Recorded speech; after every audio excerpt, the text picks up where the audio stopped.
What was once the Polk County Courthouse now serves as the Polk County History Center and houses the Historical Museum and Library. The museum serves Polk's community through special events, volunteer opportunities, and educational programs.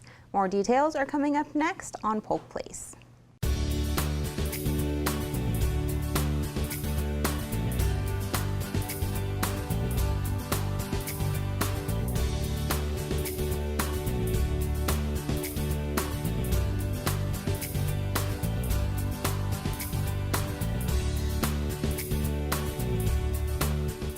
Welcome to Polk Place. I'm your host, Tina Mann, and joining me in the studio today is Madonna Davis, the Research and Genealogy Historian with the Polk County History Center.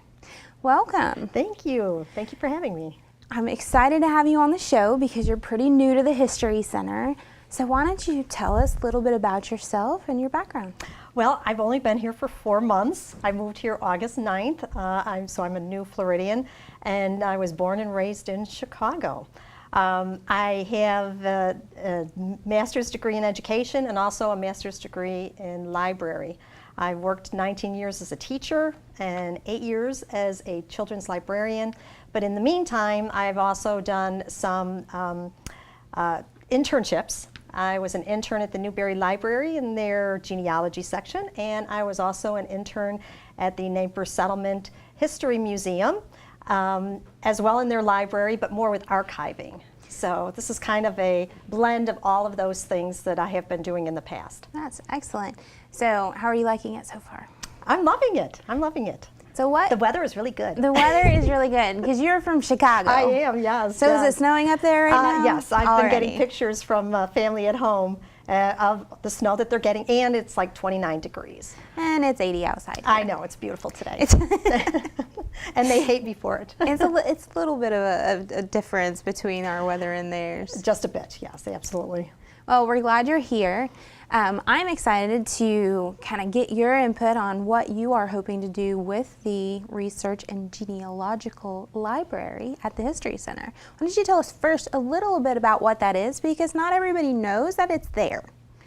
Okay, so we are located on the second floor, the library portion, and we have genealogical materials for not only the city of Bartow and the county of Polk, but also we have Florida resources as well, and we also have other states as well. So we have a lot of people coming in and they're researching their family trees, doing any kind of research that they really want to do, because we have all these historical things there, and we're there to help them out to find the story of their past. But we also have special collections on the third floor, and that is loaded with all kinds of neat things, old newspapers and old books. It really is a treasure trove up there. It really is. And you guys also offer, assistance in research, if any historical topic, genealogy. I mean, you guys also have access to Ancestry.com as well. That is correct. Yes, we have Ancestry.com, and then I also can search newspapers, like newspapers.com, and Fold 3 is another thing that I've been able to do some research to help patrons with. It's not something that's available through the library, but it is something that I personally subscribe to, so I can help people out. That's awesome. So since you've come to the library and you've seen how it works, I mean, are there any new changes or anything you're wanting to implement there? Well, this year we're kind of excited because we have decided that we're going to have some research workshops. And yes, we are a genealogy library. We have a lot of genealogical resources, but you can use those research skills to research more than just genealogy. So we have 4 workshops scheduled. Excellent. And they're of all different kinds of topics, things that we thought patrons might be interested in finding more about. Excellent. So you're going to be teaching people how to research? Yes, and where to find the resources, because a lot of times that's the hardest part, is people will come in and they're just not sure where to get that information that they want. Or they want to search and they go online and they put it in Google and then they read just the first article and think they know everything, when that might not be the most reliable source and they might not be getting accurate information. Absolutely, absolutely. So those are the kinds of things we're going to be covering in our research workshops. And again, we have 4 of them scheduled for next year. Okay, so why don't we go through them briefly? Okay.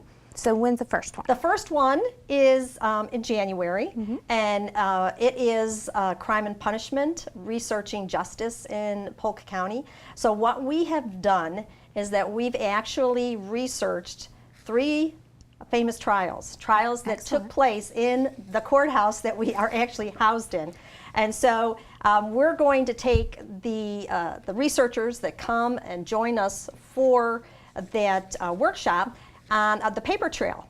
Okay, we're going to show them the different kinds of resources you can get, not just the resources though, but where to go to find them.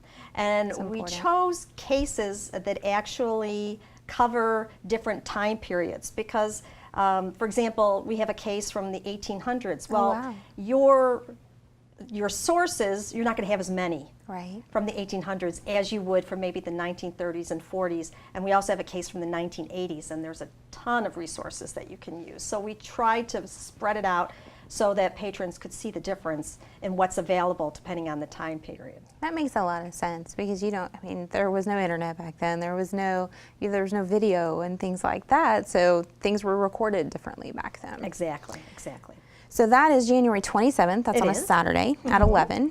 And then the next one is scheduled in April? That's right. It's on April 28th. And it's going to be run by a member of the DAR, the Daughters of the American Revolution. And so she's going to be helping patrons research, say they already know that they're maybe a member of the DAR and they need more information about their Revolutionary War soldier. And for those people that are thinking or trying to find out if they have a Revolutionary War soldier in their past. So she's going to be here helping us out. Excellent. And then the next one? We have that July 28th, and that is the Seminole War Historic Sites. Dean McCracken is going to be coming in. He's a good speaker. Yes, he's very good, and he's going to be coming in and showing us how and where he found his information as far as the research he has done on the Seminole War. Excellent. And then the last one will be in October. That is researching your World War I soldier. We call it Over There.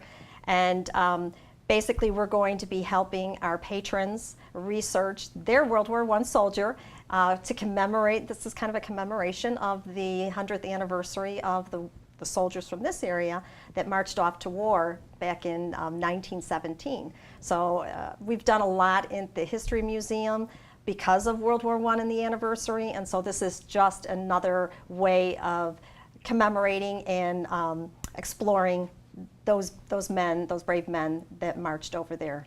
That's excellent. I mean, you guys provide such an awesome service because people have, forgotten the art of research and they've forgotten how to do it and how to make sure things are authenticated, and you guys are really going to be helping with that. And I'm excited about the change you're making. Another thing you've changed and adapted since you've started here is the cemetery tour, which has resumed at this point. So why don't you tell us about what that is and the new information for people who have done it before and who might want to know what's different. So the cemetery tour runs on the first Saturday of every month from November all the way to April. And we meet at 11 o'clock at the History Museum. And we take a nice walk over to Oak Hill Cemetery. And there we walk around and we talk about and learn about some of the pioneers from Polk County, as well as some of the soldiers, World War I soldiers and Civil War soldiers that are buried there. And while I've been exploring, I've been to that cemetery quite a bit in the last 4 months. I keep passing by different gravestones, and then I'll go back and I'll research to try to find out information about some of these people, or I'll find an article in the paper, one of the old newspapers that mentions somebody that I know is buried there. So the tour is constantly changing a bit. That's awesome. I keep adding stuff to it. It's supposed to be an hour long, but it's probably more like an hour and a half. And I've had some people come in and I've told them, come back and see me in another 3 months, and I'm sure it's going to be just a little bit different. That's awesome. I love how you're just jumping in there and learning Polk County history and learning about everything. That's just great. So that's pretty much, the things that you cover, but why don't we talk a little bit about the programming that people can expect in January at the History Center. So of course, first up is always our Lunch and Learn. So what can we expect this month? All right, so on January 16th at 11:15, we have Judge John K. Stargell of the 10th Judicial District Circuit, and he's going to be coming in to talk about the Florida's Constitution Revision Committee. Every 20 years, a 37-member team basically gets together and to come up with possible revisions to the Florida's Constitution. And so he's going to be reporting what some of those revisions might be for the voters to be that the voters will be voting on. That's a great one to attend, because then you're keeping up with your current issues and knowing, so getting an actual explanation rather than just seeing something on the ballot and trying to make a decision based on words. So that's great. And then there's a associated book that's recommended this month as well. What book are we reading? So it's called Making Modern Florida: How the Spirit of Reform Shaped a New State Constitution. And the author is Mary E. Adkins. So again, that's about the Florida Constitution, or Florida Constitution, and how that is formed. And you had mentioned the Polk pioneers in the cemetery, and we actually have a new exhibit at the History Center that reflects that as well. Why don't you tell us a little bit about that? Yes, so we do. We have a new permanent exhibit, Polk Pioneers, and it's completely redesigned. It's a gallery depicting basically what pioneer life was like back in the 1800s when those first people decided to make this their home. We have floor-to-ceiling graphics and lots of photographs, and there's some old clothes and like this little teeny little children's shoes. They talk about also cracker remedies, which is kind of an amusing list of some of the things that they thought would work back then. To help heal people, and they are very, very amusing to read when you read them. So basically, it's just offering a glimpse into life, in the 1800s. Excellent. And to celebrate that, and along with that, our family programming, the Curators of Curiosity this month is focusing on Polk pioneers. So what activity do they have scheduled this month? Well, they're going to have games and educational tools that children at that time would have used and played. So it all kind of comes together, very much so a collaboration between the different departments to help give everybody a more complete view and picture of pioneer life. 2018 is going to be an exciting time at the History Center. One last note, you guys will be closed for Martin Luther King holiday on the 13th of January. Yes. So they need to mark that on their calendars. Yes, don't come on the 13th. We won't be here. Well, I am excited to see what you come up with over the next year and how you continue to make the History Center grow. Thank you very much for having me. I really appreciate it. Polk County has a rich history and heritage, and the Polk County History Center is continuously thinking of new ways to help Polk residents experience that history. The museum's collection includes natural and cultural objects related to Polk and the greater Central Florida area that represent our history from pre-Columbian to present-day eras. The artifacts on display at the museum represent individuals, cultural groups, and events significant to the region. Located at 100 East Main Street in Bartow, the History Center is open from 9 a.m. to 5 p.m. Tuesday through Saturday. For more information about exhibits and events, you can check them out on the web at polkhistorycenter.org or give them a call at 863-534-4386.